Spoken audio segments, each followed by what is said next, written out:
Today on the 1012 podcast, we are making picks for week 2. That's every Big 12 versus FBS game on the schedule. That's myself, Chase A. Kitty, and our guest this week, Kelley Ford, a.k.a. K Ford Ratings.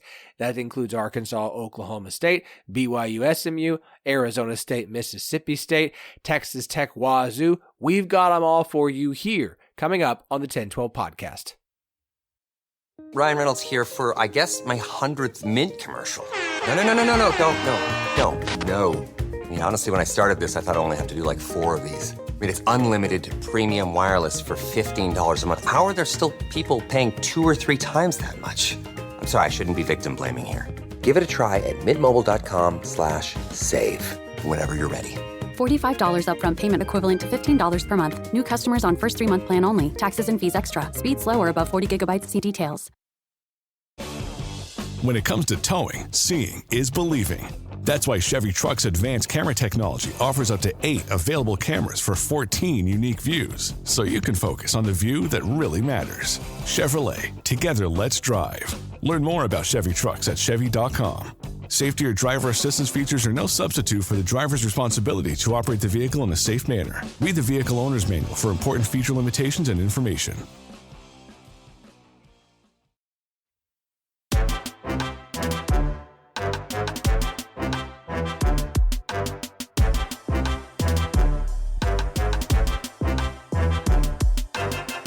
Welcome to the 1012, the podcast that covers all 16 teams in the Big 12 Conference. We are, of course, the flagship show of the 1012 Network. Find every show on the network at 1012network.com. That includes our newest show, the Fortcast, for Arizona State fans. Very excited for that. And of course, we are partners with Sports Social, Europe's biggest sports podcast network. I'm your host, Philip Slavin. Thank you for joining us. We're making picks for week 2. I am thrilled. This is a massive show. There are so many games to pick here. And we have 13 Big 12 games and 1 non-Big 12 that we pick, because we always have a non-Big 12. Because everyone is like, let's all play FCS week 1, and we'll have all our good games on week 2. And then there's, I'll say this, week 3 is fun. Week 3 is a fun schedule. Joining me to make picks this week, as he will every week this season, unless, of course, the Twins arrive early. He is Chase A. Kitty from BetMGM. Welcome back to the show, my friend.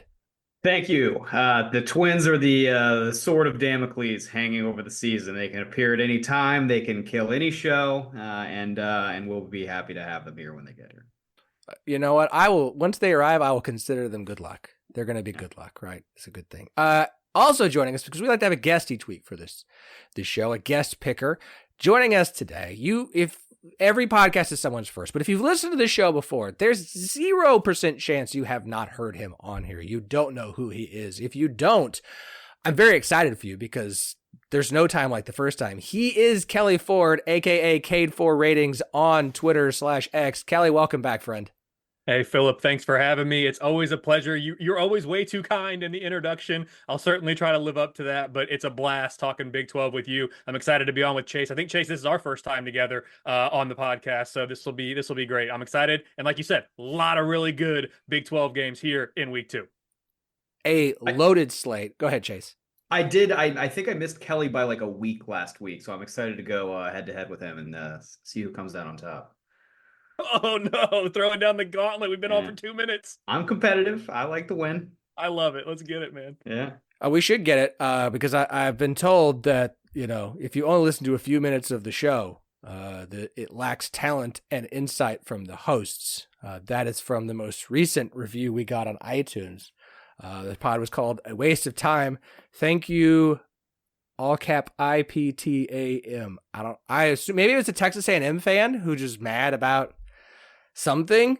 I don't know. It's fine. Do us a favor, if you don't mind. If you do like the show, if you don't find the first few minutes in which we introduce guests and I introduce myself and we try and set the show up, leave us a positive review. 5 stars would be great. A nice review would be helpful, just so we can rework the algorithm a little bit. I would appreciate it. I love it. It just cracks me up. I'm just like, you know what? You're right. We save all of the talent and insight for the last few minutes of the show. We definitely don't want to waste the good stuff right off the top. So, a lot of times we like to sneak in some Big 12 news here off the top of the show. There's not a lot of Big 12 news. We've got a lot of picks, but there is one thing on the pick show now that we do before we get rolling. And that is try and help our good friend Chase, who will be a first-time parent, as I mentioned. So, Kelley, we're asking every guest this season. Chase has twins on the way in December. These will be his first kids. What is one piece of parenting advice that you would give to Chase? Chase, that's very exciting. Congratulations to you and your family. It's going to be amazing. My wife and I are actually expecting our third child in December as well. So we're kind of in a similar boat there in timeline. We do have the 2 already, all singles, no twins yet for us. But my parenting advice for you, I'll be honest, man, it's take all the advice you get with a grain of salt. Like, that might sound like not really advice, but I promise you it is, because you're going to get a lot of people coming to you for a lot of different things, telling you this, that, the other. Dude, you're going to do the best you can. You're going to raise these kids, and they're going to be their own personality. We've got a boy and then a girl. They're about 2 years apart. Same parents, same house, same environment. We did everything the same. They're totally different. They react to different things. They like different things. Every kid's going to be different. And so it's not do this because it works. It may or may not. And then you might try something else, and that may or may not. So I would say all the advice you're going to get, including this, I guess, take it with a grain of salt. You and your family, you guys will figure it out as you go, and I'm sure it's going to be great. So congrats again on the twins, and I just hope they're healthy. That's all we want. That's really fun meta advice, because if I take the grain of salt advice with a grain of salt, that means I have to listen to all advice very literally, which it just falls apart really fast after that. So no, that is probably good advice. I've heard one other person say that, like, there's no magic bullet. It's, you gotta react to the situation in front of you. So we're 2 for 2 here. We're off to a strong start. And honestly, I forgot we were doing this again when you said we got one thing we had to do first. I'm like, what are we gonna do? Oh, right, yeah, I'm having kids. Yeah, we gotta do that. Yeah. I'm sure by midseason you'll remember and be prepared for it. All right. We do have to recap last week and what happened on the podcast. There were no winners, but there were no losers last week. Myself, Chase, and our guest, Andrew McCleary, all went 4-4 last week. We'll run through it. We all hit on North Dakota State plus 10. So right out of the gate, the consensus curse seemed like it was broken. We'll get to another one in a minute. I'm hit on the over 53.5 in Oklahoma State versus South Dakota State, hit on Arizona State minus 6.5 versus Wyoming, and hit on Notre Dame plus 3. I knew they shouldn't have been a dog in that game. The misses were under 60 in TCU Stanford. That second half explosion was insane. Missed on West Virginia plus 8.5. Missed on Houston minus 2.5. Won't make that mistake again. And missed on Arizona minus 30.5. I thought their defense would do a little bit better. It was close, but no. So like I said, 4-4 on the week, 4-4 to start the season. I learned some lessons, but probably not any that will stick for more than a week or two. Chase, also 4-4, as I mentioned, hit on North Dakota State plus 10, hit on UNLV plus 2.5 versus Houston, hit on New Mexico plus 31.5 versus Arizona, and hit on Western Michigan plus 24.5. I believe that was a 14-point game versus Wisconsin. The misses were under 60 on TCU Stanford, West Virginia plus 8.5, South Dakota State plus 9.5 versus Oklahoma State, and Wyoming plus 6.5 versus Arizona State. Any takeaways from last week? Well, you get burned in betting, if you do this long enough. And the TCU Stanford under was just like the worst luck ever, kicking a field goal in the last 30 seconds of a 10-point game. And I think in the 12 hours before we recorded, it was 61.5. But by the time we got it, it was down to like 60.5 or something along those lines. So, that's just a bad beat. West Virginia, I don't know. I could do 20 minutes on that game, but I don't think we need to do that. We don't need to do that to anybody that's listening. Overall, good week. I'd say my takeaway was, 4-4 on the podcast, 7-1 in the bets I gave out at BetMGM, the best looks that I had for the week. And that's the difference. If you're going to really drill down to a gambling takeaway, a handicapping takeaway, that's the difference between forced action and picking your spots. And that's why it's so important in handicapping to really understand this is the lane that I want to be in, and this is where I'm going to stay away. I'll also note you are 1-0 in your best bets. We will be tracking that through the season as well. You'll have a best bet each week, and I'm thrilled for that. Okay, that wraps that up. Any other thoughts or news before we get going, boys? Because like I said, we got ourselves some games to pick. I love it. I love the silence. There's nothing better on an audio platform than a lack of sound. First time I ever did. Yeah, go ahead. Let me give you this then.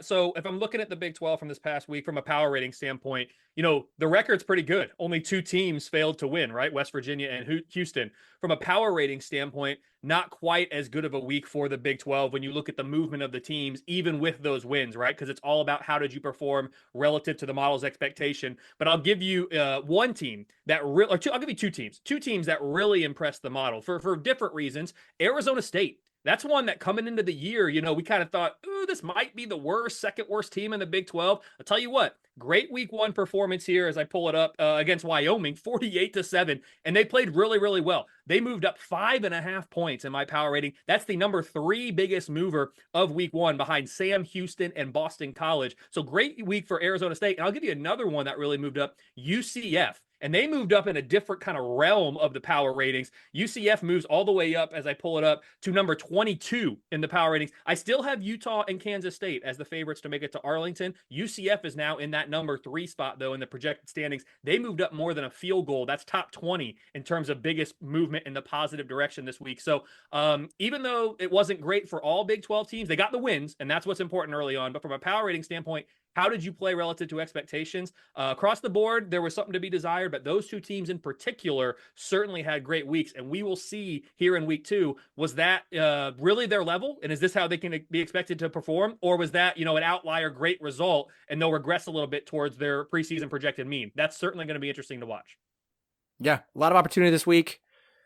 Loaded weekend, loaded Saturday. This is one of those Saturdays where you go, look, I don't know what y'all got plans, but my plans are to not move from the couch. This is one of those weekends. So if you have that option, congratulations. I am hosting people to watch football. So it's like, I don't know a better way to make sure I don't have to stop watching football than having people over to my house to watch football to make sure that happens. Living in Arkansas, yeah, I'm going to have a whole bunch of hogs over here to watch OSU Arkansas, which is a game we will pick shortly. But we are starting this week with a Friday game, the only Friday game for the Big 12, period. The only Friday game is BYU SMU. Don't get confused. This is a matchup of Power 4 teams. That's a weird thing to have to rectify, the idea that BYU and SMU is a matchup of Power 4 teams, because just last year that wasn't the case. My, how things change. Change is the only constant at the moment. This game, hold on, I'm trying to get, I got some weird bug. Technology is the best. 6 p.m. ESPN2 for this game, like I said, at SMU in Dallas. As of right now, and the VSiN I have 5 options to choose from tonight. We're going off of MGM, Caesar, DraftKings, FanDuel, and BetRiver. Those I could get 5 at most, so that's what we're going to roll with tonight as our options. Now, if anybody's got something else somewhere, you're welcome to use it. As of now, SMU is a 11.5 point favorite, pretty much across the board, with a total of around 56. There are some other options if a total is of interest to you that you want to shop around with. Kelley, as our guest, my friend, you are up first. What would you like, sir?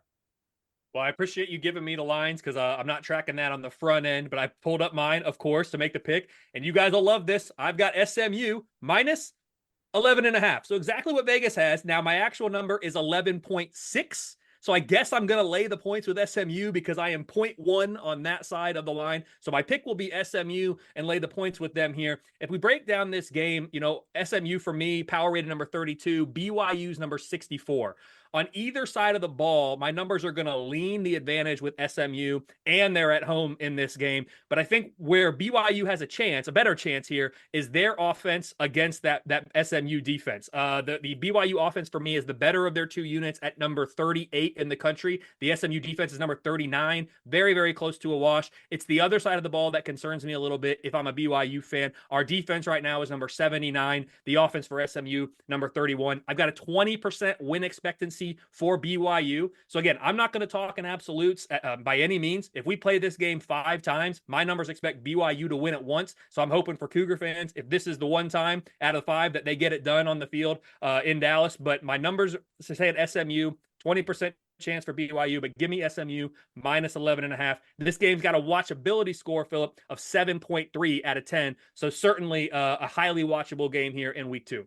It's a solid Friday night game. And no, there's actually 2 Friday night games. We had Duke Northwestern. Oh yeah. Of these 2 options, folks, I think you know which one to watch. It's not the Northwestern offense or the Duke in general. Chase, sir, what would you like? BYU's 10-4 to the over its last 14 non-conference road games, and I would like to take the over here. I think that's the angle I most would want to play normally. I am a big Preston Stone fan on the SMU side. I actually have multiple SMU futures in pocket, including an ACC championship ticket that I think I grabbed at 15-1. So the over is the preferred play here. The problem is the line movement that's already happened this weekend. This opened around 52 or 52.5, depending on your shop. We're now seeing 56.5 in the garage where I spend my 9 to 5. That's a lot of movement, especially for a weeknight game, which tends to trend under, historically speaking. So I'm actually going to play a side here. I'm in bed with Kelley. I lost badly on my week 0 SMU bet in Nevada, but I'm going to go back to the well here. Just write that off as a sloppy early game. I like SMU to win by double digits anyway, so I will lay the 11.5. All right, I like it. You like the total. I like the total as well. Look, I think SMU's defense weakness is in the secondary. I think I have a hard time taking a lot away from the Southern Illinois game other than I thought BYU wouldn't play as well. They did. I'm not going to overly trust what SIU's quarterback did in that because I don't think BYU's passing defense is that great. It wasn't that great last year, I haven't seen enough improvement from my standpoint with one data point to say I expect it to be significantly better. Preston Stone I like. More importantly, Preston Stone can scramble, and we saw BYU struggle against the running quarterback last week. He had a ton of yards on the ground. I think both teams are going to throw the ball. I think both teams are going to score. I think SMU wins this, but I like the over. SP Plus has this total at 59. Tishu has this at 62.5. Our good friend Parker has it at 56.12. I see a lot of over potential here still, even I've got DraftKings and FanDuel at 55.5, and it's the lowest I can find. So I'm going to take that because the rule is if you can bet it in real life, you can take it here. I'm going to take the over 55.5. I have a feeling this is going to be my trend for tonight, but I kind of like the opportunity here for both teams to put up some points. And that is because of that is why I also don't want to take the side here. I'm afraid of high scoring affair that ends in a 7 to 10 point game that can't get a 2 touchdown cover. So I will take the over 55.5. Moving to Saturday. We've got multiple options at 11 a.m. 3 in fact. So hope you got some split screens or some TVs you can set up. I know Kelley's setup is a beautiful thing. If you follow Kelley on Twitter so that you can see his TV setup down in the man cave, or I guess the kids' playroom / man cave, because it seems to serve as both purposes, or family room. I don't know what it is. Point is, it's a beautiful setup. I just want to come up to Indianapolis and just hang out with you for a weekend and watch football. Always welcome, Philip. Always. I appreciate that. This would be a Saturday definitely to do it. Let's start off with one of the biggest games of the weekend for the Big 12. Oklahoma State hosting Arkansas for the first time in quite some time. More importantly, they're playing this game in Stillwater. This team has met, I don't remember. I don't have the numbers. I'm not going to be exact. Let me put it this way. 75% of these meetings, 80% of these meetings of these teams' history were either in Little Rock, Fayetteville, or Fort Smith. Have been in the state of Arkansas. I think they've only played in Stillwater despite having played like 30-some odd times and playing like 18 years in a row. They've only played in Stillwater like 6-7 times. So playing this game in Stillwater is a big deal. It's actually the first of 4 meetings between these two teams, 2 home and homes scheduled out over the next decade. So it's a big one. I know Oklahoma State fans are excited. I've already seen Arkansas fans getting mouthy. I am one of some OSU fans who've been making some very fun and interesting graphics in preparation for this game. This should be more of a rivalry game. I don't understand why Oklahoma State and Arkansas don't play more often in more sports. All of that aside, it's a fun game. It should be an exciting one. Looking at the lines in this one, Oklahoma State, currently a favorite. The line is out to about 7.5 with Oklahoma on the Oklahoma State side. Total around 62.5. There's a couple 63s if that is something of interest to you. Chase, you're up first, sir. What would you like? I was really impressed by Oklahoma State last week. I thought they looked sharp. I talked on the podcast about how I took South Dakota State very seriously. I thought they were live in the game. And Oklahoma State did what they should have done. They said, "Hey, we respect you as an FCS program. You're two-time national defending champions, but I mean, we're Oklahoma State and we're ranked in the top 25 and we're not having this." So very impressive. I thought the offense looked sharp. I think the Arkansas offense also looks pretty sharp right now. This is not the Sam Pittman power game of 3 or 4 years ago. Everybody's favorite motorcycle daddy, Bobby Petrino, now running the offense there in Fayetteville. They snagged Taylon Green from Boise State to replace Phillip, our boy KJ Jefferson. I think this offense is going to work for Arkansas. I don't know how many games they're going to win, but I do think they're going to score points. And that's kind of the direction I see it going. Maybe that's something you were hinting at here a second ago with the looking forward to overs. This is another one where the total has moved a lot already, but I'm actually going to bite down on the bad number anyway. Give me over 62.5 is the number that I saw. Yes, that is the best number I can get you, which is fine with me because I'm coming along with you. A few notes on this game before we get to Kelley. Arkansas as a road dog went 4-0 last year. OSU is 4-6 against the spread as a touchdown favorite in their last 10. So that is something to keep an eye on. One matchup I'm really interested in is OSU's offensive line versus Arkansas's defensive line. I don't think Arkansas's defensive line is just absolutely incredible, but teams Ollie Gordon led the country in broken tackles last weekend. Everyone's kind of pointing out that the South Dakota State defense kind of held him in check. He still had some big plays and some breakaways, but it wasn't what you wanted to see against an FCS team. Albeit we've talked about this, South Dakota State metrics rank them way higher than numerous FBS programs, but that's the aside. Defenses are going to load the box against Oklahoma State and force Alan Bowman and the wide receiving core to beat them. They're not going to let Ollie Gordon beat them. So you're going to see games where Ollie Gordon and the offensive line, even with as much experience as they have, struggle against teams who are going to load the box with good defensive players. I think it's a defensive line for Arkansas that's decent. So last week, Oklahoma State gave up 16 plays of 10 or more yards and 6 plays of 20 or more yards. It's still a defense that I believe the stat was point is they give up explosive plays. This Arkansas offense, I know who they played, looks like they are more explosive. They're going to break some big plays in this game. It's going to happen. Again, I have no idea what to think of Arkansas other than I do kind of buy that this offense is going to be fun and pointsy.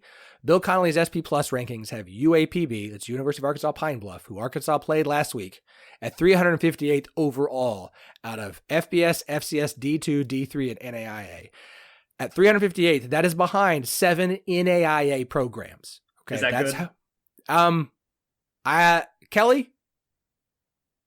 It's bad, guys. I don't know what to tell you. It's bad. Okay, that's that. I wanted a confirmation. I didn't want to, just to be on me. I think Taylon Green for Arkansas is going to give OSU some trouble with his legs in the first half. I think OSU will make the necessary adjustments and probably pull away a little bit here. I do expect Oklahoma State to win this. That said, Kelley, like I said, or Chase, like I said, I'm running with you. I think this game's going to get pointsy. I think OSU is going to put up some points. I think Ollie Gordon's going to have a better day. I don't think OSU showed Arkansas everything. I don't think OSU showed everything on offense against San Diego State or South Dakota State. Sorry, SDSU gets very confusing when there's multiple SDSUs. I think there's going to be points scored in this game. I think Arkansas is going to have some points. I think it's going to be a pointsy game. I will go with the over as well. Kelley? Well, I'm going to start with a hot take. SDSU for me in college football actually means South Dakota State. I think they're a better program than San Diego State. So, yeah, I'm right there with you. Sorry, Aztec fans. Guys, I like Oklahoma State in this game as well. I've got a 66% win expectancy, so certainly expect the Pokes to get it done at home. Again, you play this game 3 times, they win 2 of them is kind of how to interpret that. I agree with you guys that points are going to be scored. Both offenses should have the advantage in this game. It's the Oklahoma State offense that's the best unit in this game. I have this Cowboy offense number 12 in the country right now. It's a top 25 team for me. Arkansas, though, I know we just dogged on University of Arkansas Pine Bluff. It rightfully so. I mean, we've got 7 NAIA teams ahead of them. Yes, Arkansas beat them 70-0. And the model was impressed with the efficiency and the successes of this Arkansas team on both sides of the ball. So this Arkansas team was upgraded significantly from a week ago. maybe too much is maybe what my gut tells me, given what we know about Arkansas Pine Bluff, but I'm trusting my opponent adjustments here, which do account for FCS schools at the various levels now. So I'm not going to lay all those points with Oklahoma State. My model likes the Cowboys by about 6. So, Philip, I can't remember what you said. I think you said 7.5. I'm going to take Arkansas State plus 7.5. I do think Oklahoma State wins the game, but I'm going to take Arkansas State to cover that spread. Excuse me, Arkansas to cover that spread. More on Arkansas State later, though. We might have some Arkansas State appearances on the show. Just teasing it. I can get you an 8 at Bet Rivers, so congratulations. You get Arkansas plus 8 in this one. Okay. Hey-o. Hey, shop around, folks. Shop around. Moving on down the list, also at 11 o'clock. This one. My dad works in B2B marketing. He came by my school for career day and said he was a big ROAS man. Then he told everyone how much he loved calculating his return on ad spend. My friends still laugh at me to this day. Not everyone gets B2B, but with LinkedIn, you'll be able to reach people who do. Get a $100 credit on your next ad campaign. Go to linkedin.com/results to claim your credit. That's linkedin.com/results. Terms and conditions apply. LinkedIn, the place to be, to be. A return game. Kansas State going down to New Orleans to play Tulane on ESPN. This should be fun. Get a good look at the new Tulane wave with their new head coach. Still Troy's coach, if I recall correctly. Right now, Kansas State on the road, about a 9-point favorite. Total in this one, 47.5, pretty much consensus across the board. I'm up first. Looking at the different metrics and people that I like, SP Plus has Kansas State minus 12.5. TSU has Kansas State minus 9.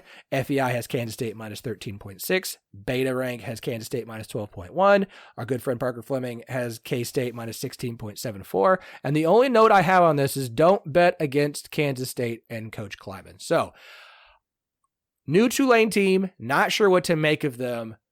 I'm not reading too much into a week 1 performance in the first half for Kansas State against an FCS team where they weren't vanilla. They were lukewarm tap water, naked, untoasted wheat bread. Kansas State, I'm going to take them to get this score. I'm going to take them to get the cover and head back to Manhattan, happy to finally get revenge against the Tulane team who beat them back in their Big 12 championship season in 2022. Kelley. I was so excited to give my hot take on South Dakota State versus San Diego State. I forgot to mention that Oklahoma State-Arkansas game. Watchability of 9.0. Number 2 game of the entire week. What made me think of it? This Kansas State game here. Number 3 in watchability this week. An 8.8 out of 10. So, man, yeah, this early window, especially for Big 12 fans, wow, you guys are loaded here. Philip, I'm not going to lie. You saying what all these other power raters out there have for this line makes me a little bit nervous. And I'm going to have to, after the show, go look at and see what am I missing here? Because I do like Kansas State to win this game, but I don't like Kansas State nearly as much as all those people who you just said and who I greatly respect in this power rating space.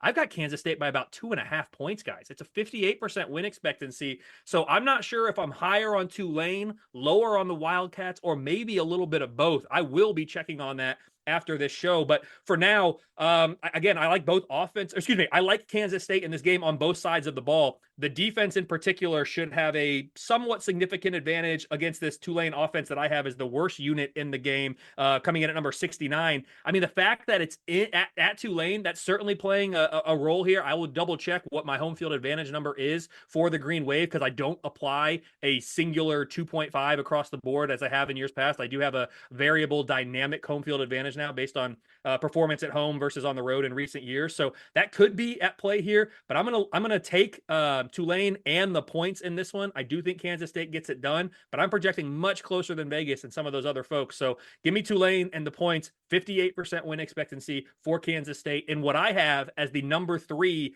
highest watchability score game of the week. I can get you a 9.5 in this one. Wow, and that's a touchdown worth of value. That's insane. I can get myself, I didn't notice when I was looking, Bet Rivers has an 8.5 as well. So I think there's some 10s, aren't there? Not on what I'm looking at, but if you've got some, tell me. They moved in the last 2 hours. Okay. 9.5, yep. Sometimes it's about where you shop. Sometimes it's about when you shop, folks. Gotta get those lines early. So 9.5 for you, Kelley, to the Tulane side, 8.5 to me for the Kansas State side. Chase, what would you like, sir? Kelley, was the number one game on your sheet that Duke Northwestern game we heard about earlier? Gosh, you got it for me, man. I was going to build out later. Count me in the camp that thinks this is a fat number to lay on the road against a pretty good Tulane team. Michael Pratt's gone. Willie Fritz is in Houston, but Tulane still has 15 starters back. They beat an FCS school last week. I'm going to differ slightly from Phillips' lukewarm toast take. I think anytime you beat a FCS team 52-0, that matters a little bit.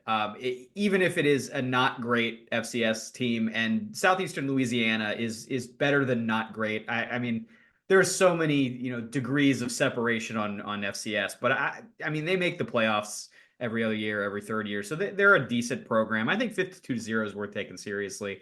I'm sure I don't have to remind anybody in Manhattan that they played 2 years ago, as Philip referenced, and Tulane won outright. Elephant in the room, I think, is I don't think Avery Johnson looked all that great on Saturday. It's week one, and I don't want to I don't want to over-index on one performance.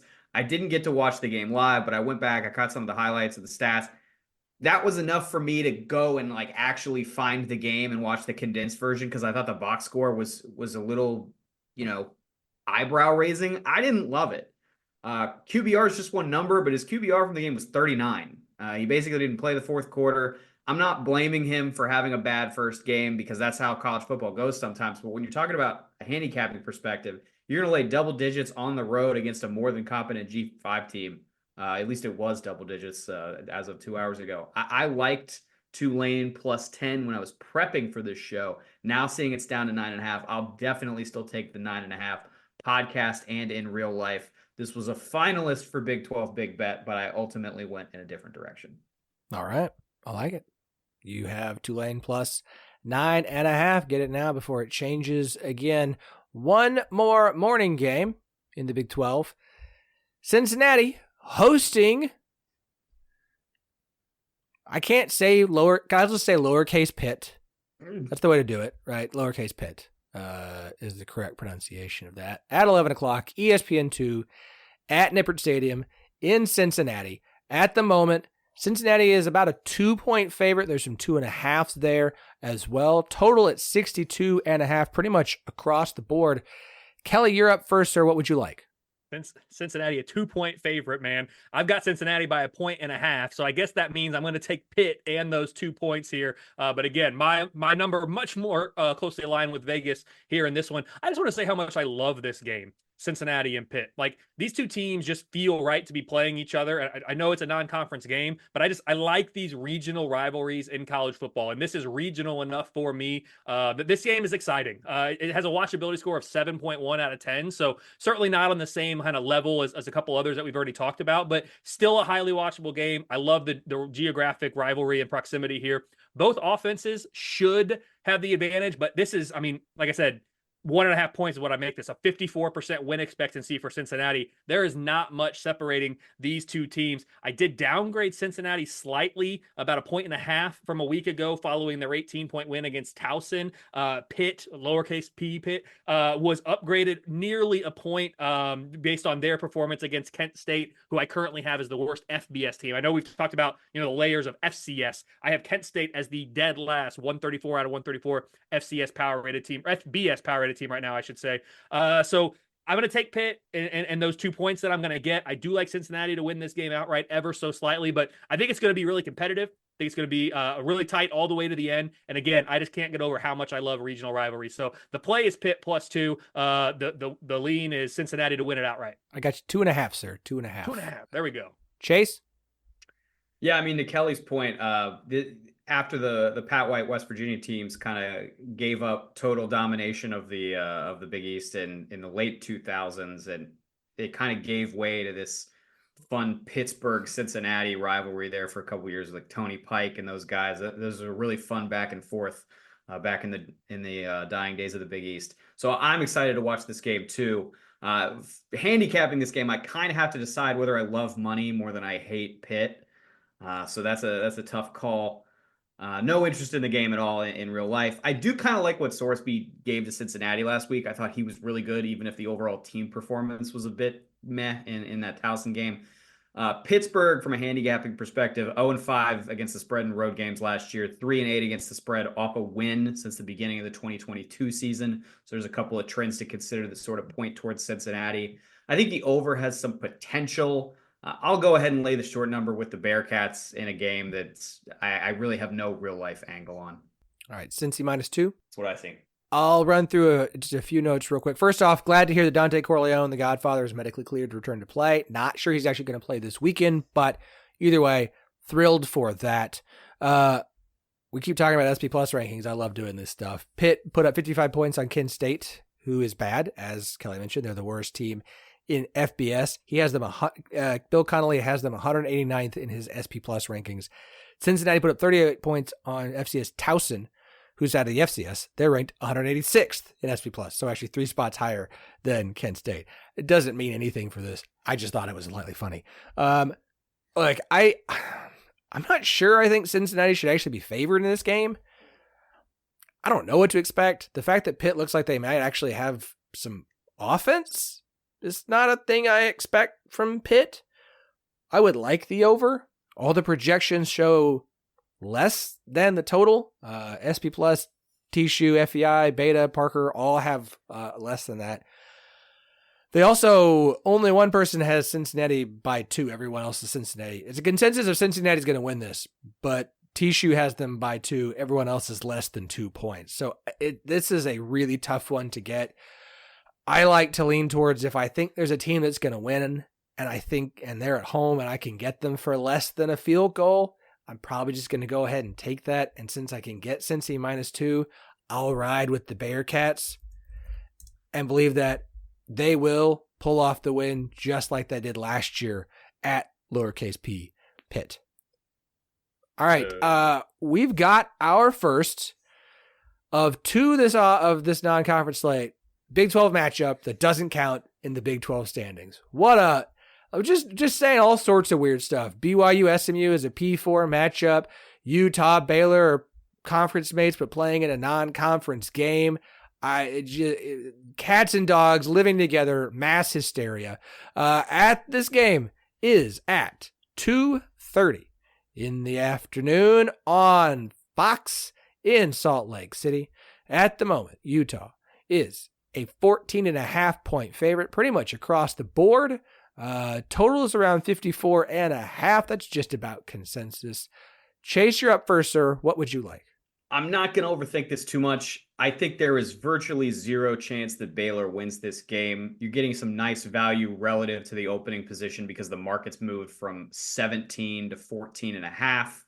Some of that maybe is an overreaction to last year's game, which was a 1-possession affair in Waco. I don't believe Cam Rising played in that game. He did not. Yeah, so I suspect maybe that's part of what the buy point on Baylor is here. I don't think we're going to get a 1-possession score this time around game in Utah and Cam Rising healthy. I think probably safe to say Baylor's a bottom 3rd team in this conference. I'll go ahead and lay the number with Utah.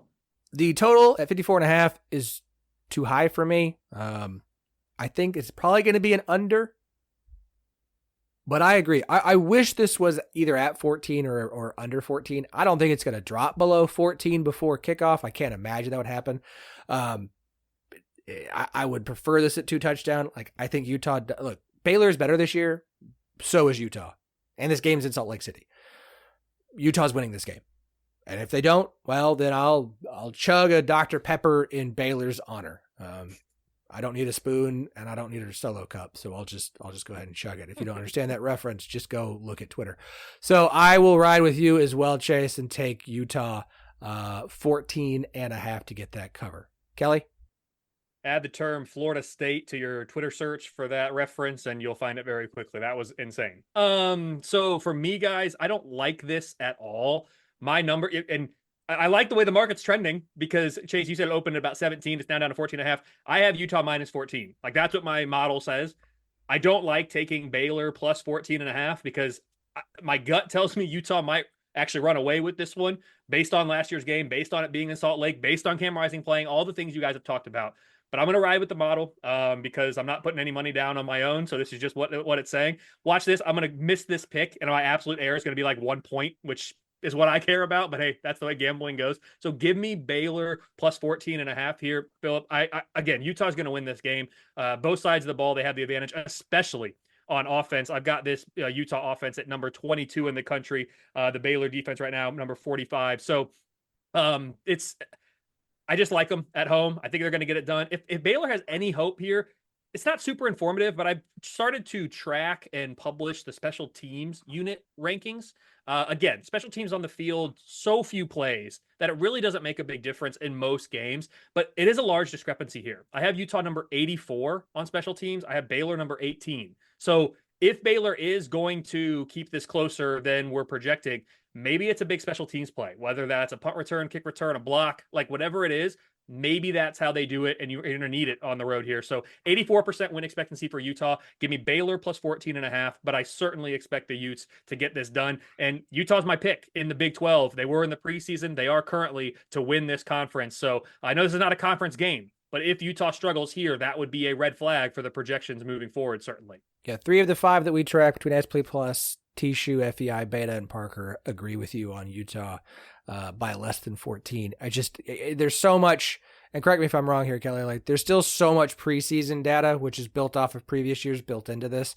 And it's so hard to take what last year's Utah and apply it to this year because they have Cam Rising back. They have Brent Keithy back. Like this is healthy Utah. And I think Utah still found a way to win last year when they had just lost like Cam Rising, like right before the game. So I get why the numbers are the way the numbers are. This is very much we're going to ride with the numbers like you are, or you ride with, the gut says this. So completely understand that. Speaking of guts, we got to talk about the game that is called by most Battle for the Cyhawk, by many El Assico, which is an appropriate name for Iowa State, facing off. 2:30 p.m. in Iowa City on CBS/Paramount Plus. So I hope you got CBS or Paramount. I have Paramount, so I'm excited. I've got that one there. As of right now, Iowa is a 3-point favorite. There are some 2.5s in case that helps you in any way, shape, or form. The total on this one, Vegas has finally figured it out, is at 35.5. Say it with me now. Bunch of sickos. I am up first here. Let me read through my long list of Iowa State notes that I have because these are all very fun. Here we go. Number 1, Iowa State's now 16-13 against non-conference competition, including bowl games in the Matt Campbell era because Matt Campbell don't care about non-con. The Cyclones are 12-17 against the spread in non-conference games after not covering the 28-point spread against North Dakota last week. Iowa State has had 29. Here's the one. Iowa State has had 29 games with a spread between -4 and +4 under Matt Campbell. The Cyclones are 7-23 in those games and have lost 9 of the last 10. Remember that. Each of the last 5 and 16 of the last 18 Iowa State games have gone under, seeing points totals of 33, 17, 44, 35, and 16 points scored in the last 5 years. Iowa State's first half drives of the last 2 Cyhawks. Here's the, oh boy. Before we get to the pick, Iowa State's first offensive drives of the last 2 Cyhawk games have ended with a blocked field goal and a blocked punt. So let me ask you guys right now off the cuff, what's the weird thing that happens to Iowa State on their first offensive drive in this game, Kelley? Weird thing that happens on their first offensive drive. They'll turn it over with a fumble. It's not going to get returned for a touchdown or anything. They'll turn it over with a fumble. All right, Chase. Iowa State running back breaks clear and is going to score into the end zone, but is knocked down by a streaker and fumbles the ball. I was just going to go with is about to cross into the end zone and then drops the ball early in celebration. Iowa recovers and starts at the 1 and then spends 12 minutes marching down the field and scoring a touchdown. Okay. This total is too low. Like I it's just at 35.5, like I want to, and I don't buy Iowa putting up 40 last week. Like Kirk Ferentz wasn't on the sideline; he's back this week. You got a showcase of what Iowa will be like when he's not there. Now he's back. Daddy's gonna put things back the way he likes them. Okay, back to just winning 17-3. Iowa State showed nothing on offense. I'm worried about the defense. We've seen there's some preseason injuries for Iowa State that concern me. Caleb Bacon's out for a while. We saw some issues with the offensive line. I'm a little bit worried here. The numbers, Iowa SP Plus favors Iowa by 7.8. T-Shoe has Iowa by 5. FEI has Iowa State minus 1.1. Beta has Iowa State minus 5.99. Parker has Iowa State minus 0.25. I want to take Iowa State. I don't know why. I don't have a good reason. I've read so many different things here to tell you you should never bet on Iowa State in the non-conference unless you're going to bet against them. They just find ways to lose this game. Like just the first drives, the last 2 years, they find ways to lose this game. But you know what? I'm a sucker. So I'm going to do it.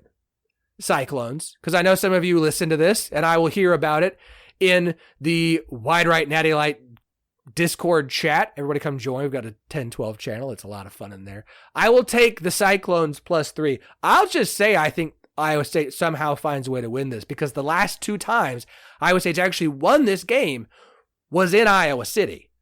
So let's say the Cyclones win straight up. I will take them plus 3. Kelley.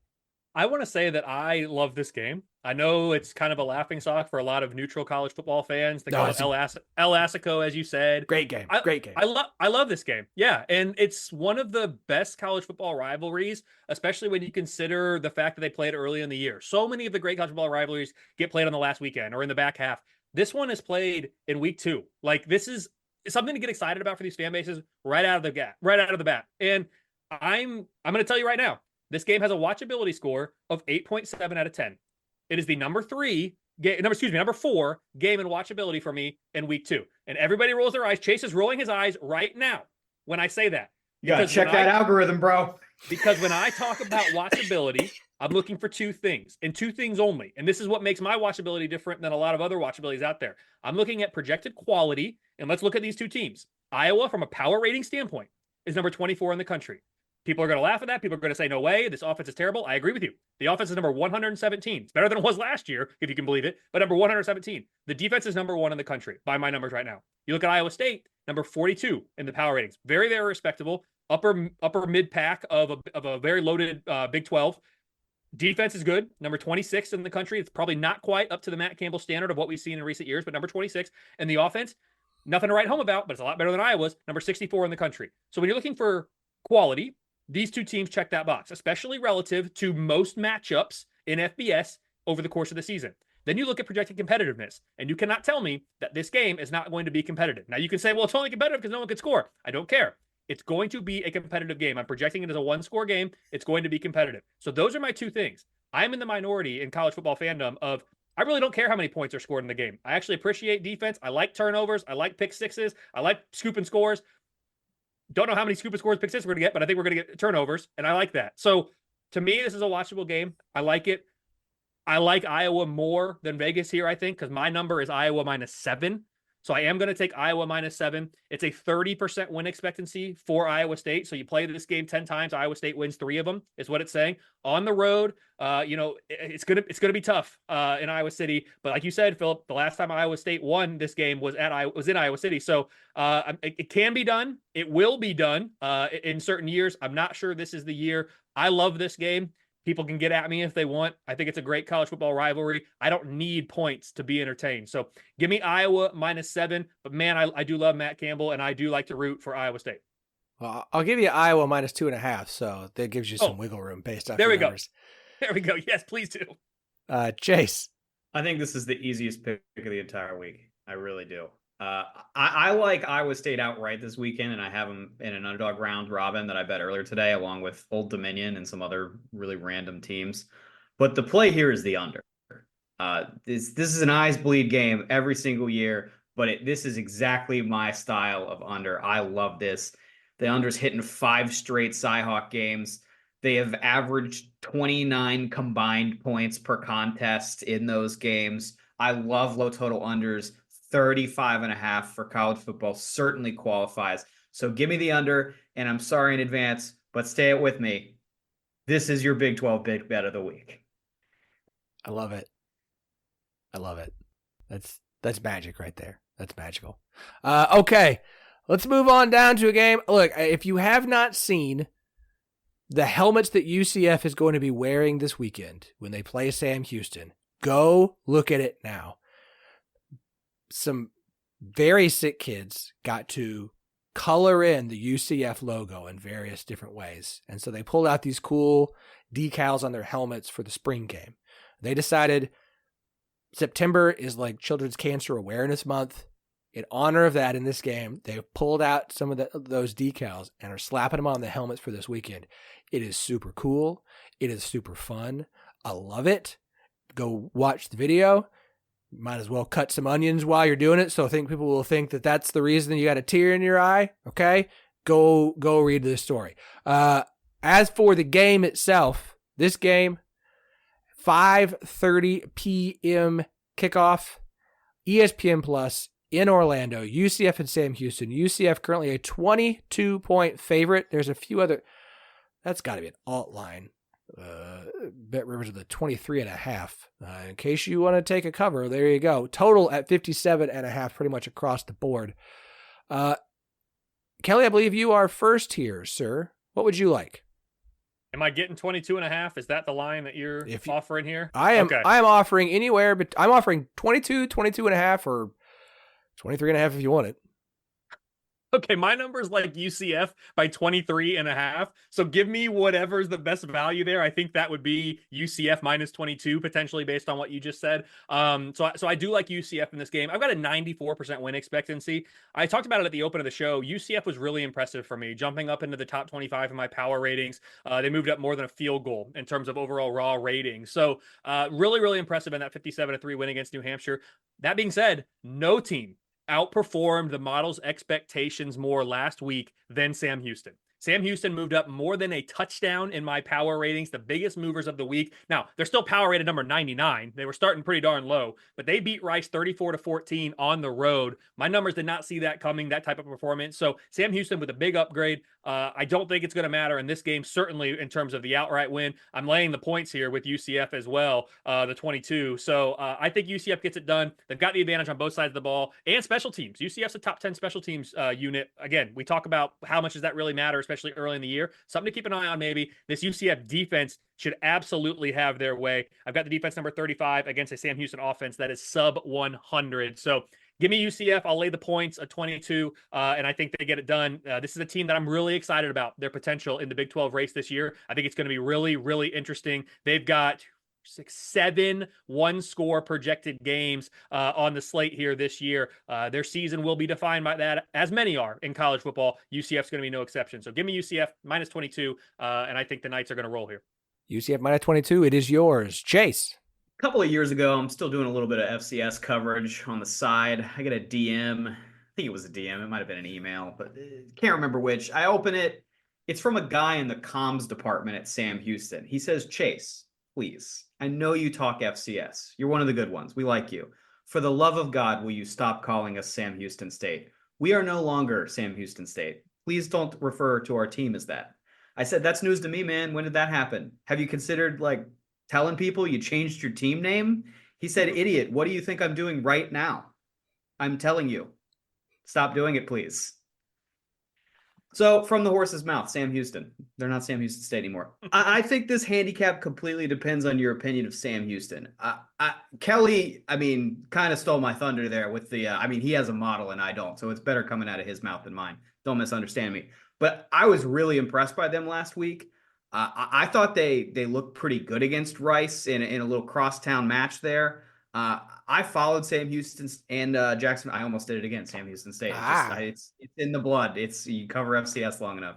I followed Sam Houston and Jacksonville State really closely last year. I felt pretty strongly that Sam Houston would have a good year and JSU might suck.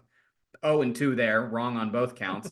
But I think Sam Houston, who finished 3-9, they were. I want to choose my words carefully here. I don't want to say they weren't trying, but I think they were taking a longer lens on what a successful FBS transition might look like. Very focused on player development, program building, infrastructure. That's my understanding from talking to some people that I trust, that I think know what's going on down there. I actually think they're being a little bit misevaluated off of a bad 2023. I think this 2024 team and roster are better than maybe what the market is accounting for. And I think that ties into why they outperform models like Kelley's so aggressively in week one. I'm not quite as high on UCF as I think Philip is and maybe Kelley is. I am high on them. I just think I'm the lowest of the three of us. I like their offensive staff. I like their players. I love KJ Jefferson, as we talked about in the quarterbacks episode last month. But 3 touchdowns and change is a lot. And I actually think this game could be sneaky competitive. I like the quarterback they got there, Hunter Watson. He's a JUCO transfer that won really highly before he transferred over to Sam Houston. I think they're going to be able to score. So this is a dog pick for me. I think the over is in play as well. If you like parlays that put sides and totals together, I think this is one of your best options of the week. Sam plus the points and then the over 57.5.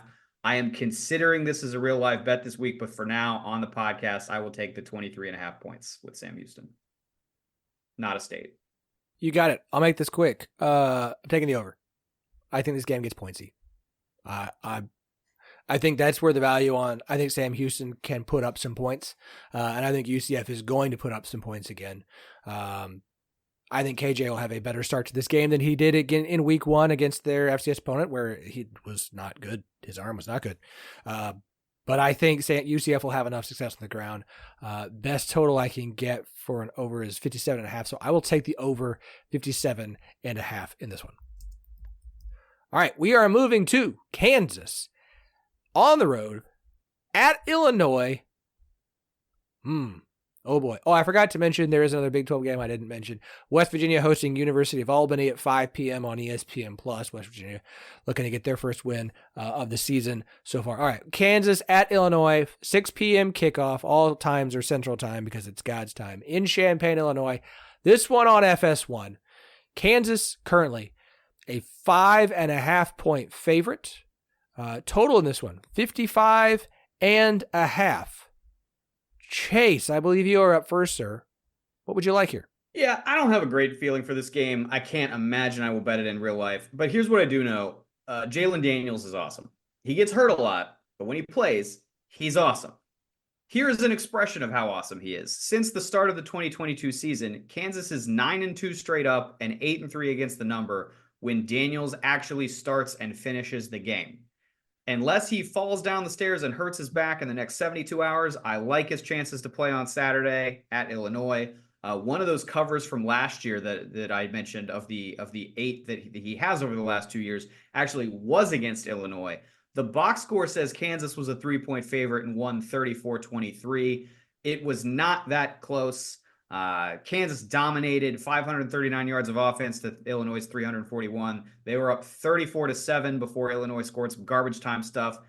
With a clear lack of an angle here, I'm just going to bet that Illinois doesn't have an answer for Jalen Daniels because most teams don't have an answer for Jalen Daniels. Kansas minus 5.5.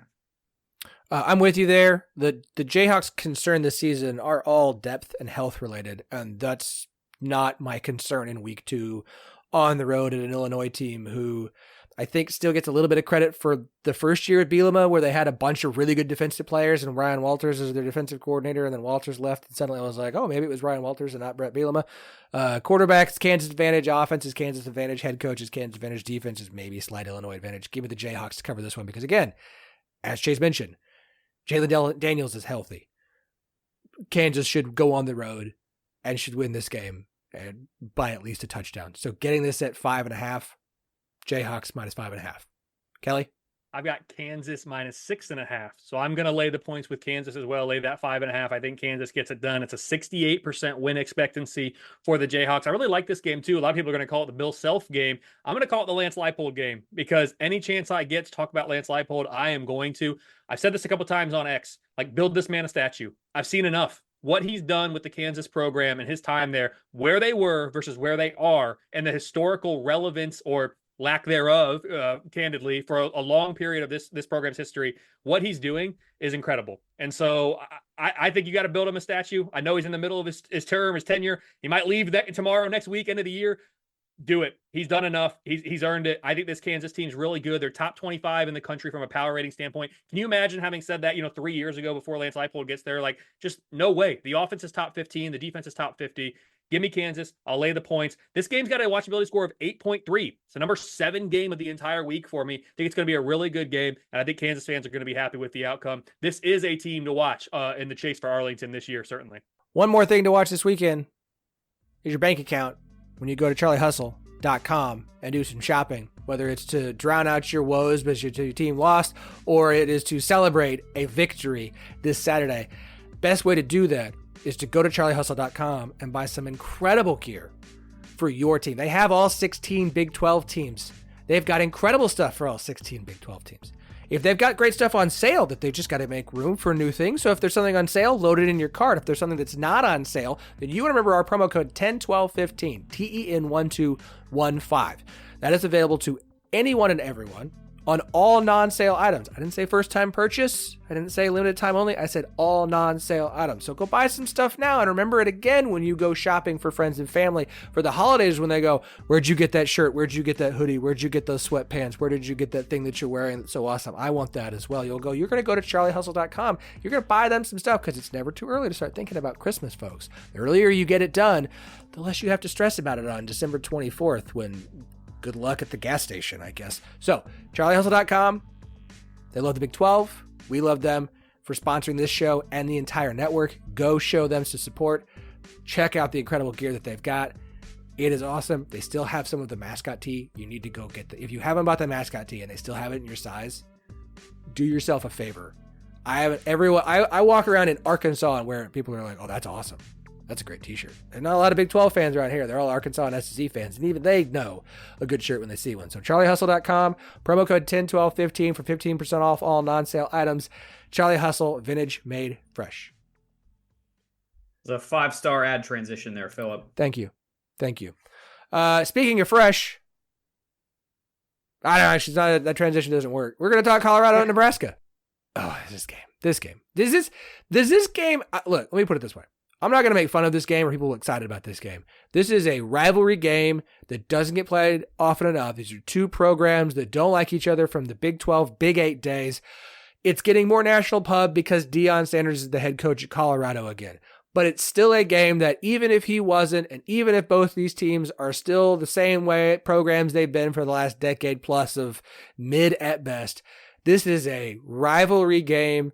Former conference mates for a long time, playing in the non-conference. That's a lot of fun. This should be an interesting one on Saturday for a number of reasons we'll mention here in just a second. This one's got a 6:30 kickoff on NBC/Peacock in Lincoln, Nebraska. Nebraska currently a 7-point favorite. There's some 7.5s as well. Total is about 59. I am first on this one. Here's my one note. Last year, Colorado ran the score up on Nebraska. And then fans charged the field in excitement. Do you think Nebraska has forgotten about that? Because remember what happened to Colorado the rest of the season. It wasn't great. It wasn't awesome. Look at our friends. Everyone favors Nebraska, though by very differing degrees. SP Plus has Nebraska minus 10.5. T-Shoe has Nebraska minus 5. FEI Nebraska minus 8.3. Beta Rank Nebraska minus 0.34. That's a fun one. Parker Nebraska minus 1.61. I think, again, there's still so much preseason data built into all of this stuff. A question for Nebraska for the longest time is, what if you just gave Nebraska like a normal quarterback? Like just a good quarterback. What happens if you just make a good quarterback and stick it in somewhere, right? No more like meme stuff. I think Nebraska finally found that. And year twos for Matt Rule at his programs are typically big uptick years. And by the way, it's a rivalry game where one team got pants last year and now they're hosting. Give me Nebraska to cover the 7, win by a touchdown or more, Nebraska -7 in this one. Sorry, Colorado. I know Buff fans are like, what? No, Nebraska -7. Kelley? I love this game so much. It's not a secret. I'm not a fan of conference realignment. It's probably my least favorite thing about the sport. More than playoff talk, more than NIL, more than transfer portal. The thing I don't like is conference realignment because of what it does to geographic proximity. The only thing about realignment I like in this cycle is Colorado is back where they belong in the Big 12. Nebraska's a Big 12 program for me, just in a Big 10 body. I love this game. It's amazing. I wish I was alive in the 70s when it was at its peak, right? Or the 90s when it was really fun as well. I don't remember those games. It's going to be fun. I like that you said the 7.5 is out there, I think, Philip, because I've got Nebraska -6. So I think I'm going to be taking Colorado plus 7.5 here. I don't disagree with anything you said about the motivations of this game, about Matt Rule in year 2. And I do believe that Matt Rule is going to get Nebraska rolling. What does rolling mean to me at Nebraska? The standard is consistently winning 8, pushing 9, sometimes getting maybe 10, but winning 8 games regularly. That to me should be the standard at Nebraska. It's not winning national championships year in year out anymore. And I think Matt Rule is going to get to that threshold sooner than later because he's proven he can all over the country in college football. So I'm going to take Colorado and the points in this one. I think Nebraska wins the game outright, though. I've got a 67% win expectancy. It's got an 8.2 watchability score. So again, even without the rivalry aspect, the brands here, that's not looking at any of that. I think it's going to be great. I like this Nebraska defense a lot. They are number 6 in the country for me right now. The offense is certainly improved, as we saw with Raiola, and we're expecting big things there. The Colorado offense, number 23 in the country. The defense remains the concern for me. It's still sub 100. Did not see a ton from that defense that I loved in their 31-26 win against North Dakota State. It wasn't terrible. North Dakota State's a really good FCS team, top 2 or 3 team at that level. But I need to see more on the defensive side before I take Colorado too seriously to compete in the Big 12 and on the national stage. So I think Nebraska wins it. I'm not sure they win it by 7.5 points. So give me Colorado and the 7.5 there. This one's in my picks column over at BetMGM this week. It's all about the number. It's what the number says about the game and about the market. I was open to the idea that, like last year, Colorado would win some games in the early part of the season before ultimately succumbing to the depth of its conference.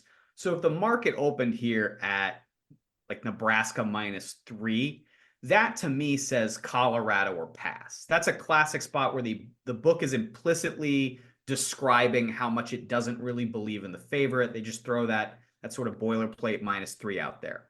That's not what happened here. It gets priced out around Nebraska -7. We're already seeing that some early sharps have hit Nebraska and popped it out to 7.5 in a lot of spots. And they did this, the books did this, despite the fact that Colorado, I will bet anything, will be the number 1 most popular ticket of the week in the college football market at most public U.S. sports books.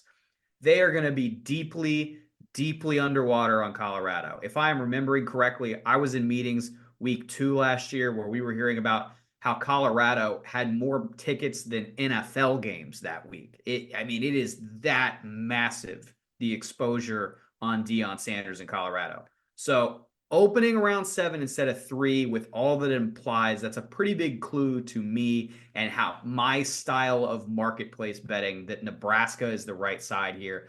I love that I can get it at 7 because when I bet this week, I couldn't find a 7. I didn't have any outs. I didn't have any accounts that were pricing 7s. I had to take the 7.5 and then buy it back to 7. So I love that here on the pod I can get it at the flat 7. Give me Nebraska -7. Love it. Nebraska looking to go to a bowl game for the first time since 2016. I believe that's the longest active P4 bowl drought, which is wild, just wild. Okay, that should be a fun one. This one, we'll see. This is definitely one I'll just kind of keep track of on the phone. 6:45 SEC Network in Norman, Houston on the road at Oklahoma. Woof, rough week 1 for Houston. Right now, Oklahoma is about a 29-point favorite. Total in this one is at 49.5. Kelley, my friend, I believe you were up first, sir. What would you like here?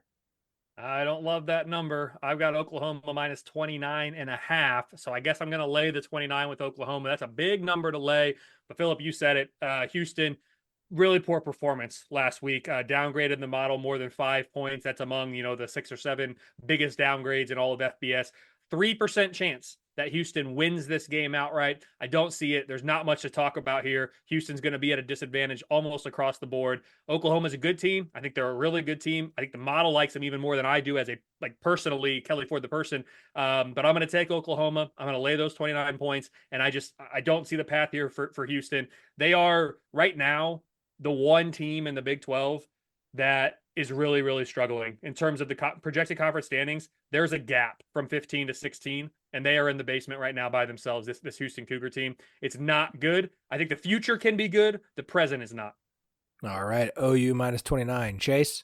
Yeah, no need to really belabor the point here. Houston's bad. I was a little surprised this line is actually as short as it is. I would make this closer to maybe Oklahoma 36.5. I just don't think the market's correctly accounting for how bad Houston is. I will lay the points with Oklahoma. I can actually get you guys 28.5. Perfect. I probably should just ride with you guys. We probably should just ride with 28.5. SP Plus is OU minus 33.9. Tishu, OU minus 25. Somehow I did not get FEI's number here. Beta rank OU minus 23.62. Parker OU minus 15.59. Again, I think I feel like all the preseason stuff on Houston has yet to catch up on how bad they might actually be. That said, I can get the total at 49. Give me the over. I think OU can cover the 49 by themselves. And I know that in that sense that both are going to hit. This is very much a I might have to put real money down, and by real money for me that's $1 on the over and OU to cover. I'm just gonna ride with the over in this one because while I don't see any reason OU doesn't cover that, which even is I don't like taking numbers that high. I did it with Arizona last week, and now that failed, so I don't really want to do it again. So I'm just gonna take the over because I feel way more comfortable about that. And again, OU might cover the 49 by themselves in the first half. All right, we got 2 late games here, and I'm very excited about both these. Oh, by the way, 2 games I mentioned we're not picking. 7 o'clock ESPN Plus, TCU hosting Long Island. That is the Sharks. That is Horned Frogs versus Sharks. That is a heck of a mascot matchup. 9 p.m. ESPN Plus, Arizona versus Northern Arizona. It's Arizona's turn to play Northern Arizona this year. That one in Tucson as well. Okay, 2 late games. I'm excited for both these. These should be fun. These are fun matchups. Texas Tech on the road at Wazoo at 9 p.m. on Fox in Pullman. Ooh, this is going to be interesting. Washington State, currently the favorite in this one. I've got 1.5, so I've got 2s. I've got a 2.5. So you got a lot of different options if you want to take a side here. The total, I got 66, 66.5, both available. Chase, you're up first, sir. What would you like here? Yeah, probably the game I understand the least about this week in terms of who the teams are. I imagine that's probably the case for maybe you guys as well. Texas Tech survived Abilene Christian last week, and the Wazoo and the Raiders put up a combined 122 points if you look at their offensive outputs. So everyone in the world is sitting here betting Washington State minus 1.5 and over 66, right? Those are the obvious plays that I think a lot of public bettors might look at. So for me, a contrarian better, the natural places to look are Texas Tech and the under. I have watched enough West Coast After Dark, I think that's what we have to call it now by default, to know that an under in a game like this, I am taking my life in my own hands. So let's not do that. I am interested in Texas Tech as a dog. Again, it's about the number and what it tells me, kind of like the Colorado-Nebraska game. I checked Action Network on a hunch, and I was correct. More than 90% of the spread bets are on Washington State, according to Action Network as of Wednesday evening. It's low-hanging fruit. It's just really easy to do. I don't like Joey McGuire's road record with Texas Tech, but I'm going to go ahead and take the Red Raiders here, plus 2.5 off the funky number profile. No interest in betting this in real life, to state the obvious. Yeah. SP Plus has Wazoo minus 4.3, Tishu Wazoo minus 2, FEI Wazoo minus 2.8, Beta Wazoo minus 3.23, Parker Wazoo minus 2.53. Here's the problem. I can see Washington State winning this. I can see Texas Tech winning this. I think this is going to be a shootout. I'm not worried about either offense, to be honest. I am really worried about Texas Tech's defense.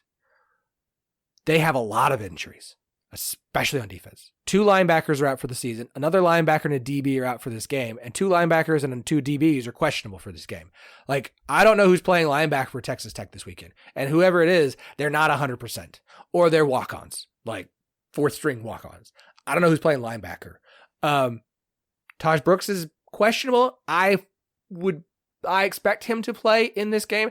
This game's going to get pointsy. Like, teams scoring, teams having pick sixes, all sorts of things. Like, Texas Tech wins this one because they just outscore Washington State, which I understand is how scores work, but you also understand the context of what I'm saying here. It's not a matter of like they outscore them. It's that Texas Tech gets the ball last, and congratulations, you kicked a game-winning 53-yard field goal to win by 1. That total is high. It's real high at 66. And no, I got a 66s. Okay, there's 266. I'm taking the over. Yeah. West Coast after dark, things get weird. Like, this game could go way over this weekend, which means it'll be a 24-20 slugfest of just 2 teams that can't do anything. But I'm riding the over. This one screams over. I'll take it. Kelley? I understand why the over's high. I understand why people are taking it. Both offenses are in the top 40 in my numbers. The Washington State defense is number 84. The Texas Tech defense is number 102. So yeah, Philip, I don't know who's playing linebacker or really anywhere else on that defense for Texas Tech because it's not good right now. It needs to get better. I thought it would be better. Texas Tech was downgraded more than 6 points based on their performance last week in overtime win at home against Abilene Christian out of the FCS ranks. Only Oregon, who beat Idaho at home by 10. Only Oregon was downgraded more from week 1 to week 2 in my power ratings than Texas Tech. I was really disappointed with how this team played. I had high hopes for the Red Raiders this year. They were kind of a trendy sleeper dark horse pick in 2023 in the Big 12. And I actually thought that talk kind of cooled a little bit in 24. And I was like, man, maybe this is the year. Maybe it's not after what we saw. My numbers like Washington State in this game by 2.5 points. So I'm going to take Washington State minus 1.5, I think is what you said. We can get there. If we just go back to the preseason, though, as I pull it up, I had a 66% win expectancy for Texas Tech. That was in the preseason. It's now at 42% for Texas Tech. That's how much things have changed just in the course of a week or two for these two programs. I talked about Texas Tech's downgrade. Washington State has been upgraded about 2 points based on their 70-30 win at home against Portland State. So I think Washington State wins it. I think they win it by more than 1.5 points. So that's what I'm rolling with. And I'm kind of disappointed in what I've seen from Texas Tech so far. I'm kind of hoping they prove me wrong. I can't believe, unless I missed it, neither one of you mentioned Mike Leach. This is certainly the Mike Leach game. That's what, I mean, all the buildup and hype, everything about this game and breaks and promos should be all about Mike Leach. He is a college football Hall of Famer in my mind and in the minds of many. I certainly hope maybe we can use this game as another push to get him into that Hall of Fame, because what is your Hall of Fame in college football if it doesn't have Mike Leach? Agree. Love it. Pirates everywhere, y'all. Just let's see them all night long. Love it. All right, the last game to kick off for the Big 12, 9:30 p.m. Central Time, ESPN, Arizona State, the team of the week for me in the Big 12, hosting Mississippi State. They're in Tempe. This one, and before we do this, I have a question for you, Chase. As of now, Arizona State's about a 6 to 6.5 point favorite. Total in this one is around 59.5, 60. Chase, this line opened at Arizona State minus 2.5. It's come up 4 points since it opened. What does Vegas know that we don't? Well, I first of all, I think that I could be wrong about this. I think the 2.5 was a look ahead. Meaning prior to the Wyoming outcome, I think it was 2.5. I think it opened like Sunday morning Virgin opener for week 2 around 4.5, but still, I mean, it's still moving, to your point. I think it's just Arizona State hype. I think, people with metrics and analytics who make their own numbers and then compare to the market, like what Kelley describes, big moving day for Arizona State. And if you're going to upgrade a team that much, then you want to come in really early on the number. You get enough sharp signals from the book's perspective. You're going to move through that dead area. I mean, 5 is a dead number, right? And in college, 6 is much less impactful than in the NFL, where 6 has become a real key number along with 3 and 7. So it's not surprising to see the jump from 4.5 to 6.5 because that's such a no man's land. I think what we're going to see is either buyback on Mississippi State at 6.5, or it's going to continue to shoot up, because going from 4.5 to 6.5 is a much lesser deal than going from 6.5 to 7. Okay. Well, you've heard the numbers. Chase, you're actually up first, sir. What would you like in this one? I will go ahead and take the buyback with Mississippi State. I think it's possible that Arizona State is truly, like, they've figured some stuff out and they're going to be, a competent, fun team to watch this year. I think it's much more likely that we get some combination of Wyoming is truly terrible and there's some week 1 overreaction happening right now. We're still talking about, I know Mississippi State's really down right now. We're still talking about Arizona State laying nearly a touchdown against an SEC school with SEC caliber players, at least somewhere on the roster. So I think this is an ugly game. I have no real life interest in betting this, but for the podcast, I like Mississippi State plus the 6.5. I do think Arizona State will win the game. Okay. I'm with you. I think this game's going to get weird. Like, this game feels like it's going to be weird. Arizona State's hosting Mississippi State in the West Coast at 9:30 at night. Like, that's a weird. It can only get weird. It can only get weird. Like, there's no other option here. And if it gets weird, then I'm definitely leaning Arizona State. 6.5 is a lot, though, for a team whose offense I think is going to be fun. Not sure really about the defense. I can't expect 2 defensive scores every week like you got last week. Looking through the numbers, SP Plus has Mississippi State minus 2.4. TSU has Arizona State by 0.5. FEI has Arizona State minus 5.3. Beta has Mississippi State minus 1.88. And Parker has Arizona State minus 2.86. So close numbers everywhere, different sides on this one. If it's going to get weird, and I'm not sure I trust either defense, I don't care that Mississippi State has SEC players on it. Even at 60.5, I told you there's going to be a trend of overs. I think we're going to get 2 late night overs here. I think we're going to have points. Because again, weird games, points happen. Like, we might see some defensive scores here on both sides. So I'm going to take the over 60.5 in this one. The projections don't agree with that at all. This is very much like the numbers are like 53, 51, 44, 45.5, 53.14. Like, the numbers don't agree with me on this one. This is a gut call of like, I don't know how much I trust either defense in this. Late night games to me get weird. I can get a 59.5. I'd like it to be a little bit lower than that, but I'm going to go ahead and ride with the over 59.5 in this one. I just get a weird pointsy game kind of vibe that Arizona State finds a way to win, but definitely not by 6.5. So, Kelley? I'll buy the weird angle here. I mean, you guys remember it was week 2 last year that Mississippi State got a little weird with a team from Arizona. It was Mississippi State and Arizona. Now, that was in Starkville, but it went to overtime, if you guys remember. That was an interesting one. Kind of announced Arizona on the scene, right? They didn't win that game, but nobody really expected them to be that close. So certainly some weirdness with the Wildcats last year. I could see that spilling over to the Sun Devils this year. I like where this line opened, or maybe the look-ahead line. We talked about the improvement that Arizona State had. I mentioned it at the top, and Chase talked about it here. 5.5 points is what I upgraded Arizona State from a week ago. Number 3 in the country. Only 2 teams upgraded more than that. Mississippi State had a nice little upgrade themselves, though, going up about a field goal. I mean, they're in the top 20 of upgrades this week. They beat Eastern Kentucky 56-7. So a really dominant performance for the Bulldogs, again, against an FCS team, but really outperformed the model's expectation. My model makes this, as I look at it here, Arizona State minus 2.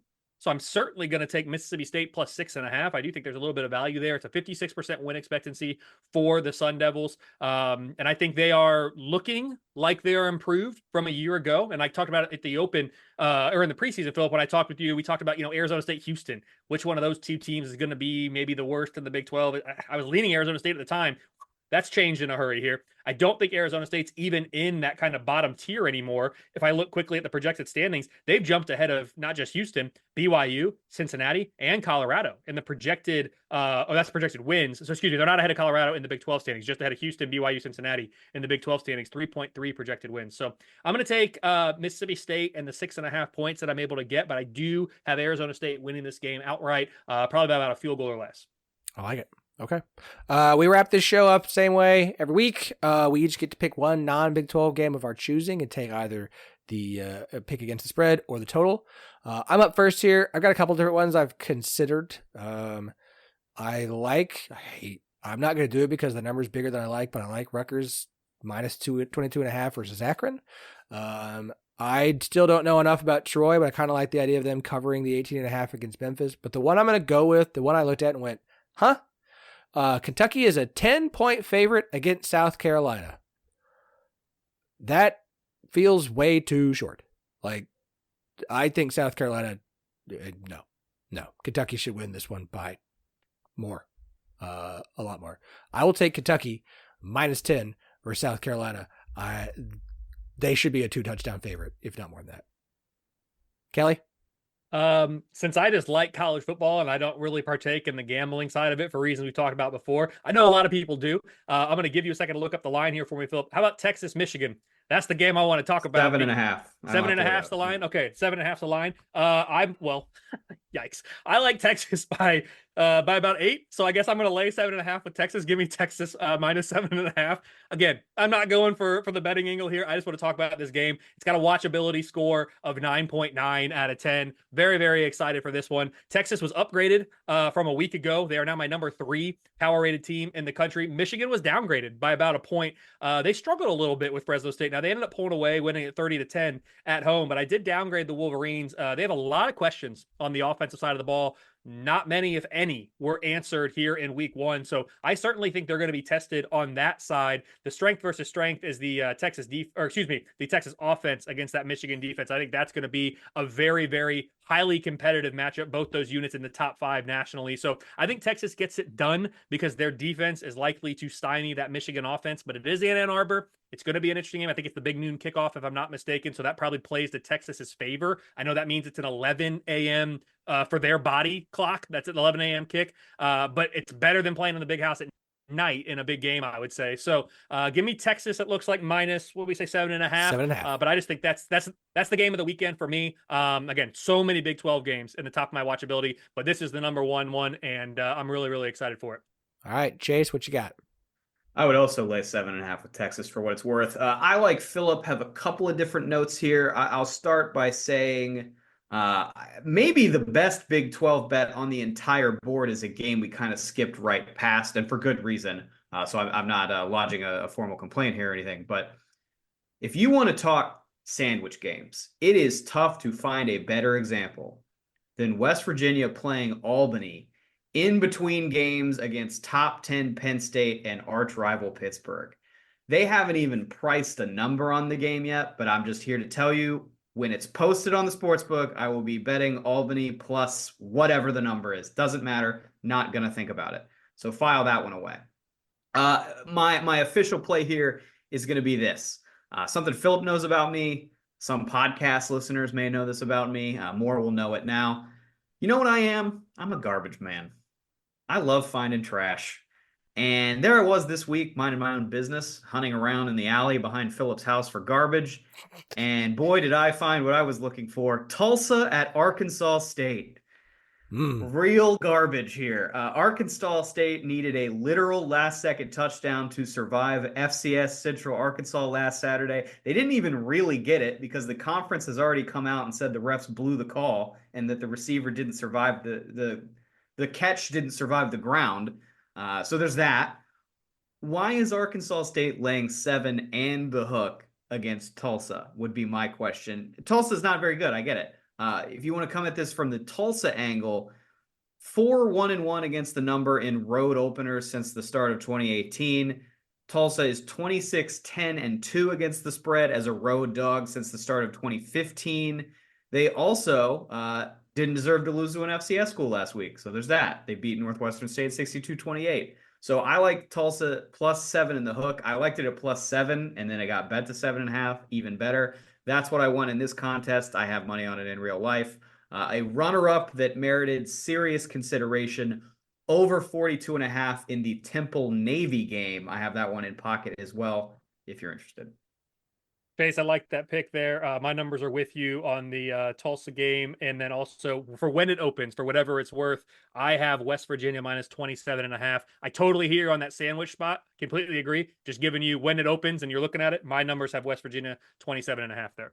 Yeah, I think we're going to get like a 33, somewhere in that range. So some good relative value there right out of the gate. I like it. This has been long. We had a lot of picks to make. I thank you, everybody, if you stuck around for the whole episode.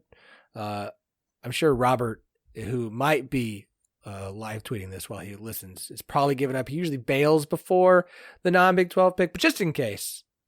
Cheers, Robert. Appreciate you, Kelley. Again, this is a long one, but I'm glad you were here for the long one because I enjoy having as much time with you as I possibly can. So everybody do yourself a favor. If you're not on Twitter, I get it. That's fine. You're not going to follow K Ford Ratings on Twitter, but kfordratings.com is where you can check out everything that Kelley Ford does for football. And that is a site you can just fall down the rabbit hole on and just look at all sorts of stuff. And then you might want to get on Twitter and gripe at Kelley about what he's written about your team or what the numbers look like about your team. He's always happy to respond as long as you keep it respectful. You can disagree on things. It's fine. We are all people. We can disagree and not, be nasty. Like that's what you're going to be. Jog on.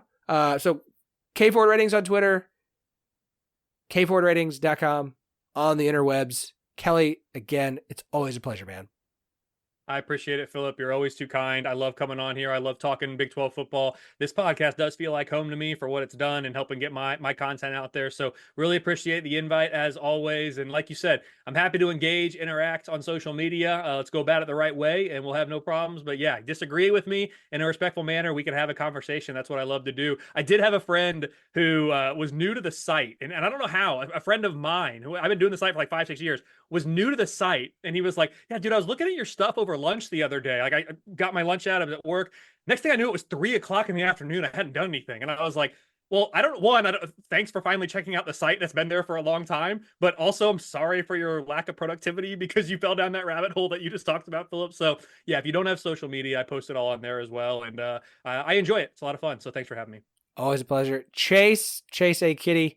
Kiddy on Twitter, X, whatever you want it to be.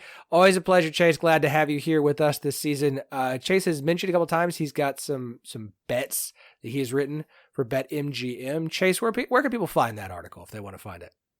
Yeah, at Chase A Kitty is the Twitter account. I usually share some of my work at BetMGM there. You could also just go to the BetMGM blog, which is called The Roar, and you can find good work there by both me and my coworkers. And then, of course, Square Bets is the podcast with me and my dumbass friends that we do. The Circa Millions competition starts this week, and the podcast. If you've missed the promo before, me and my friends who don't really watch NFL, we sit down. And we talk through for 10 or 15 minutes the bets we will be playing in this very sharp professional handicapping contest with people that don't really know what they're doing. This week, the new episode drops Thursday, and I record the episodes right before I get on here with Philip. So it's fresh in my mind what picks got played. 4 favorites and 1 underdog in the contest this week for week 1, and the 1 underdog was the Dallas Cowboys. So we are off to a particularly high-octane Square start on the podcast.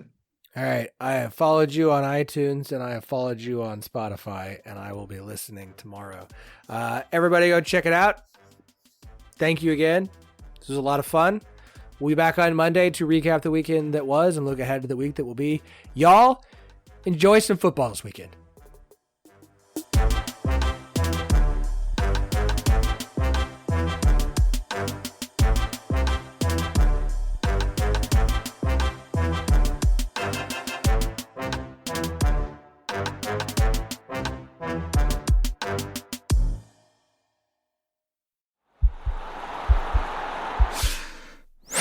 This podcast is part of the Sports Social Podcast Network.